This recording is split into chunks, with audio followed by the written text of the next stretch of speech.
환자분들 중에 목에 가래가 있는 것 같은데 뱉고 싶어도 뱉어지는 게 없고 물 마셔서 삼켜버리고 싶은데 넘어가지도 않는 증상이 있다며 호소하시는 분들이 종종 계십니다.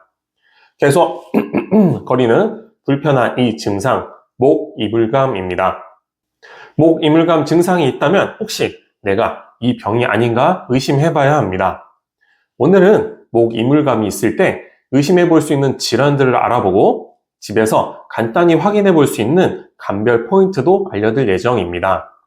추가로 어떻게 하면 예방할 수 있는지, 집에서 어떻게 하면 치료할 수 있는 방법이 있는지도 같이 알아볼 테니까 끝까지 시청해 주시기 바랍니다. 우선 목 이물감이 있을 때 의심할 수 있는 질환은 7가지입니다. 역류성 식도염, 역류성 후두염, 만성 인후두염, 후비루, 편도결석, 식도암, 화병입니다. 첫 번째, 역류성 식도염입니다. 위산이 식도로 역류하면서 목 안쪽에 만성적인 염증이 발생한 경우입니다. 역류성 식도염이 있을 때 목 이물감뿐만 아니라 속쓰림, 신트림, 가슴 답답함이 동반됩니다. 특히 식사 후나 눕거나 이렇게 숙였을 때 증상이 악화되는 특징이 있습니다. 또한 밤부터 아침 기상시까지 그 증상이 가장 심한 것도 특징입니다. 두 번째, 역류성 후두염입니다. 역류성 후두염은 위산이 인후두부까지 역류하여 염증을 유발하는 경우입니다. 역류성 식도염과 거의 유사하지만 속쓰림 등의 소화기 문제가 잘 없고 만성적인 쉰 목소리가 발생합니다. 세 번째, 만성 인후두염입니다. 목구멍에 반복적인 염증으로 인해 인후두염이 만성화된 것입니다.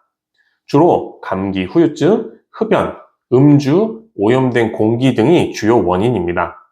가벼운 기침이 동반되고 말을 많이 하거나 건조할 때 좀 더 악화되는 특징을 가지고 있습니다. 네 번째, 후비루입니다. 후비루는 코가 뒤로 넘어가서 목에 걸려 있는 것입니다. 정확히는 가래가 있는 것이 맞습니다. 코가 넘어가서 있는 거죠. 하지만 후비루가 있을 정도면 이미 콧물이 끈적끈적하고 잘 늘러붙는 성향이 있어서 목에 걸려서 잘 넘어가지 않고 붙어 있는 경우가 많습니다. 만성 비염이나 축농증으로 생기는데 콧물이나 코막힘 증상이 동반되는 게 특징입니다. 다섯 번째, 편도결석입니다. 목젖 부근에 음식물 찌꺼기와 세균이 쌓여서 발생한 하얀 덩어리입니다. 특징으로는 입냄새가 나고 면봉으로 누르면 단단한 알갱이들이 나오는데 이 알갱이들에서 음식물 썩은 냄새가 납니다. 세균에 인한 것으로 염증이 동반돼서 목이 많이 붓거나 아플 수도 있습니다. 여섯 번째, 식도암입니다. 목 이물감뿐만 아니라 음식을 삼키는 것이 어려워진다면 식도암을 의심해 볼 수 있습니다. 식도에 실제 암덩어리가 있으면 이물감뿐만 아니라 실물이 있기 때문에 통로를 막아버립니다. 체중 감소, 만성 기침, 심하면 가슴 통증까지 느껴진다면 종양을 의심해 볼 수도 있습니다. 일곱 번째, 화병입니다. 화병의 증상 중 하나가 매핵기입니다. 매핵기란 매실 씨앗이 걸린 듯한 느낌이라는 뜻인데 요즘은 기능성 목 이물감이라고 표현하기도 합니다. 심리적인 원인, 즉 스트레스나 불안, 우울 등이 원인으로 발생합니다. 음식을 먹을 때 별다른 증상은 없고 외부 환경 변화나 또는 스트레스를 받을 때 그 증상이 심해지는 경향을 가지고 있습니다. 추가로 자율신경실조증에도 목 이물감이 나타날 수 있습니다. 자율신경실조증으로 인한 심인성 매핵기, 역류성 식도염이 발생하여 목 이물감 증상이 나타납니다. 특히 스트레스 등 심리적인 원인은 자율신경 균형을 무너뜨리고 역류성 질환이나 화병 등을 유발할 수 있습니다. 그래서 보다 근본적인 원인 치료를 위해 자율신경 실조증을 확인해야 합니다. 목 이물감이 나타나는 다양한 질환과 그 질환들을 구별할 수 있는 감별 포인트에 대해서 알아봤습니다. 이러한 질환으로 목 이물감이 느껴지는데 이 증상은 어떤 기전으로 발생하는지 4가지로 정리해 보도록 하겠습니다. 첫 번째는 점막 자극과 건조입니다. 목 점막이 건조하거나 염증이 있을 때 그 이물감이 생길 수 있습니다. 두 번째, 신경과민입니다. 스트레스, 불안 등의 요인으로 인후두부의 감각이 예민해질 수 있습니다. 세 번째, 근육 긴장입니다.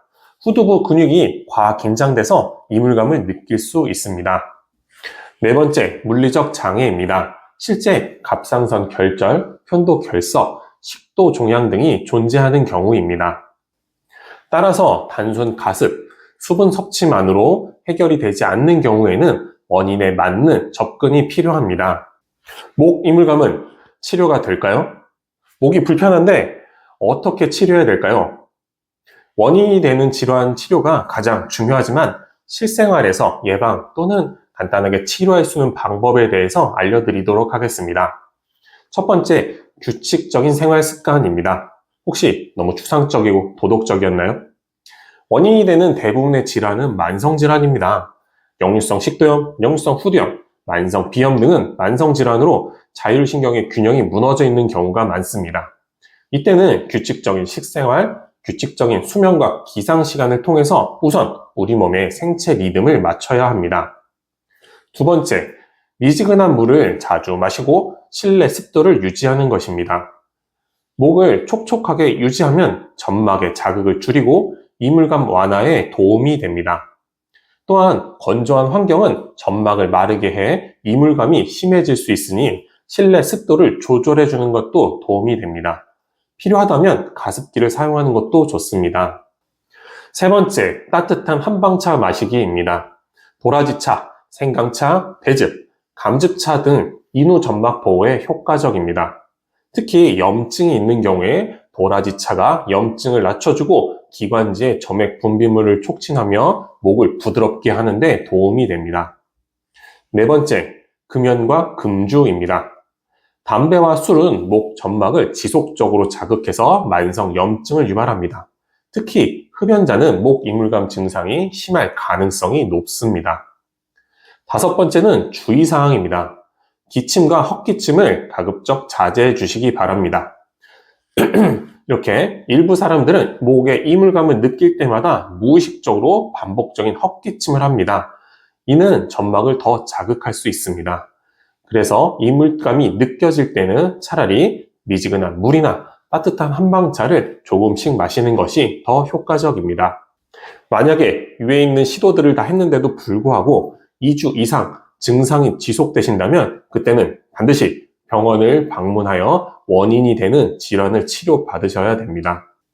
실제 목 이물감으로 한의원을 찾아오시는 많은 분들은 소화 기능의 문제 또는 스트레스로 발생한 경우가 가장 많습니다. 역류성 식도염, 역류성 후두염, 매핵기, 기능성 목 이물감 등은 자율신경 실조로 발생하게 됩니다. 자율신경의 균형을 되돌리면 우리 몸의 기능도 되돌아오고 면역을 높일 수 있습니다. 이렇게 신체의 올바른 생체 리듬이 중요합니다.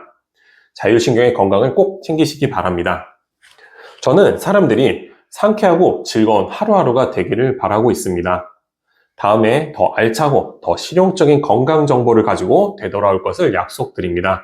그 약속 지키려면 당연히 구독 버튼, 좋아요, 알림 설정까지 해주셔야 다시 볼 수 있습니다. 감사합니다.